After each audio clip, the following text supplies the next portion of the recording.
pavement condition in Florida. You know, it's just deteriorating dramatically. Doesn't happen. What they care about is congestion. Well, actually, let's be honest, they never talk about transportation anyways. I mean, let's be honest here. You know, has anyone been to our annual, we have a big annual transportation summit, generally in Orlando or in St. Pete. Has anyone been there? TJ's been there before. Anybody else? Yeah, Patricia. George has been there. About 2 years ago, I showed a video clip to emphasize this point. I'm going to need to get some water, though. I apologize. Anyone here seen the movie Mission Impossible 3? Raise their hands. God help us. That's an awful movie. It's an awful movie. But there's a great point. At the very beginning, like the second scene is Tom Cruise, spiffy little Tom Cruise, okay? Okay, guy. Tom Cruise, I'm 5'10", what can I say, okay?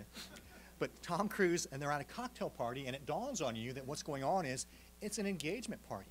He's engaged to this young gal, and he's meeting his future in-laws for the first time, and there's this great sort of scene. And there's this one little vignette where he's talking. I actually got this for a reason, too. He's talking with his little glass to one guy and two women. Do you all remember what I'm talking about? The guys who've seen it? Okay. See, it wasn't that good a movie, was it? Okay.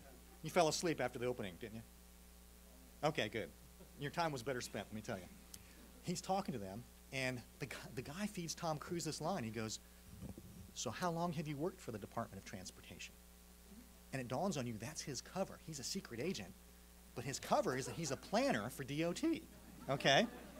Now, in all honesty, they do that. CIA has done that in the past. I have a friend who was with US DOT who was in Chile and somewhere in the Middle East, and people thought he was a CIA spy, you know, because who would claim to be a DOT planner who really wasn't, you know? And it's not like you really have to know anything. I mean, I'm just teasing, I'm sorry. But anyways, so the guy feeds him the line, you know, so how long have you been a planner at DOT? And Tom Cruise, staying in character, he gets incredibly enthusiastic.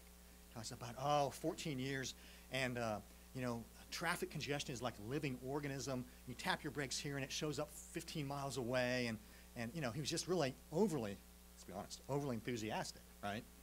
He then leaves to go freshen their drinks, and they do a tight shot of the guy, and the guy goes, like, God, this is so boring, okay?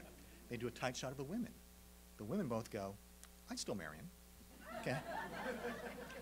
So the translation for us in transportation is, unless you look like Tom Cruise, which I don't, okay, most people take transportation for granted until they don't have it. That's our operating dynamic, is we have to overcome that, okay, perception issue. So people care about getting out of congested traffic conditions. And so what we ought to do is pretty simple. Add a third leg to DOT's priority, a third priority. Maintain our system, safety, don't degrade those, but we ought to focus on congestion and do it in a very pragmatic way. We've got some of this in our transition document. Harry and I have talked before. We ought to look at any project, level the playing field, and say, what will our investment do to help ease congestion, help address congestion?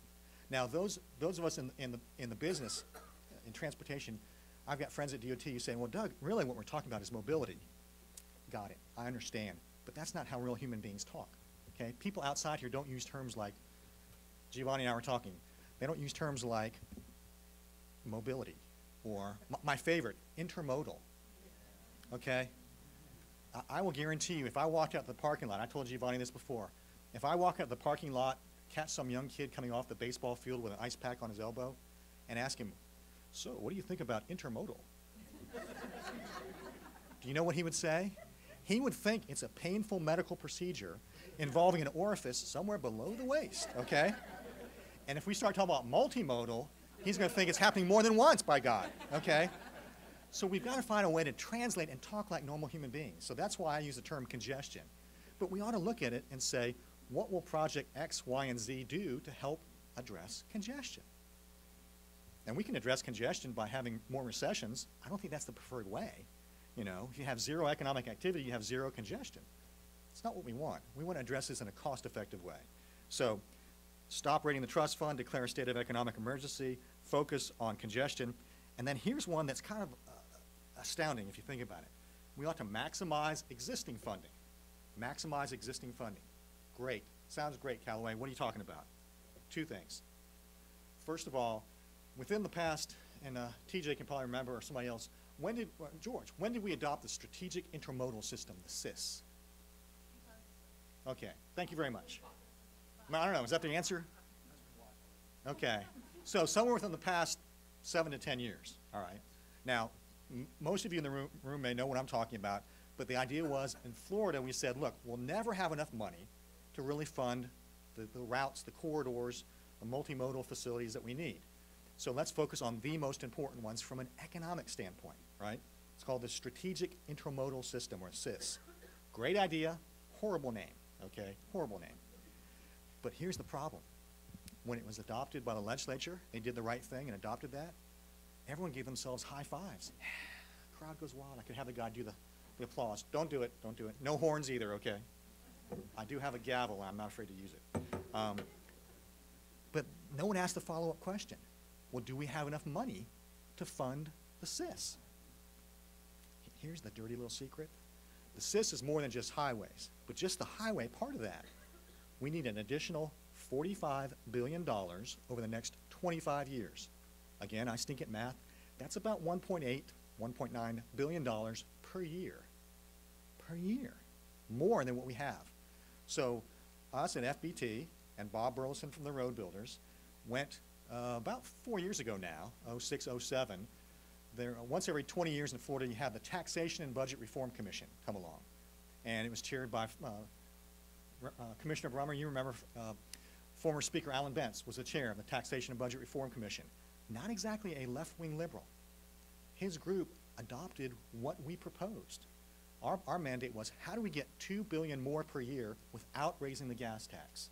And what we came up with was, over a period of years, gradually phase in tag and title fees that hadn't been adjusted in 20 years, 25 years, and gradually increase those and use the proceeds for transportation. There's only one problem. The legislature said, great idea. Let's do it in 1 year, and let's use all the money for deficit reduction or plugging budget holes. So my wife works for the tax collector in Tallahassee. She's a lady, when you go to get your tag and title fees, they're the ones that caught hell, you know, because people were justifiably ticked off about having their tags and title fees ramped up draconianly, it's not even a word, in a very bad way. And the problem was, it's a missed opportunity. So we ought to recapture those tag and title fee dollars and use them for transportation where they belong. The second one is this. Not far from here is where the turnpike starts, right? How many of you have a SunPass transponder? Okay, most of us do. You know, you pay, and George, stop me if I'm wrong, but about, it's either 25 cents or 25% less. But basically you pay less than the cash customer, okay? I understand the logic behind that. When they started SunPass years ago, first of all, it costs less to do that. But secondly, it was an incentive for people to start using it. Guess what? That time has passed. Now about 80% of the public that use the turnpike has SunPass. We ought to equalize the tolls. We ought to do three things. In fact, House Bill 985 from the 2007 session gave the DOT and the turnpike enterprise the ability to index their tolls. You know what I'm talking about, indexing? Simply peg it to CPI. And the state gas tax is pegged to CPI, it's indexed. We ought to start indexing. We ought to equalize the tolls. Have people with SunPass like me pay the exact same as Joe Lunchbucket, who pays cash, pay the same. And then the third thing is this. I was telling some of the guys at my table here that our oldest daughter is 22 and she graduated from FSU a year ago, semester early, with a degree in political science, and moved to Orlando briefly, Harry, you know, and worked on the Vote No on Amendment 4 campaign to try to stop hometown democracy. 22, she's the communications person. Kind of scary notion, but she's a great writer, okay? We bought her a little SunPass Mini. Little teeny thing, stuck at the windshield. Anybody here have a SunPass Mini? Okay? How much did it cost you? That's the right answer. Yeah, cost you about $4.99. They rebate $5 back on the account. Well, you know what? It actually cost the department about $9. So that, again, that's a great introductory offer. We ought to stop those giveaways. Here's your fundamental thing. If you index the tolls, equalize SunPass and cash, and stop rebating the full purchase price of a SunPass Mini, you generate about $2 billion more in very short order for transportation. So our thing was maximize your existing funding options, get the low-hanging fruit. Next one was this, get more of our money back from DC.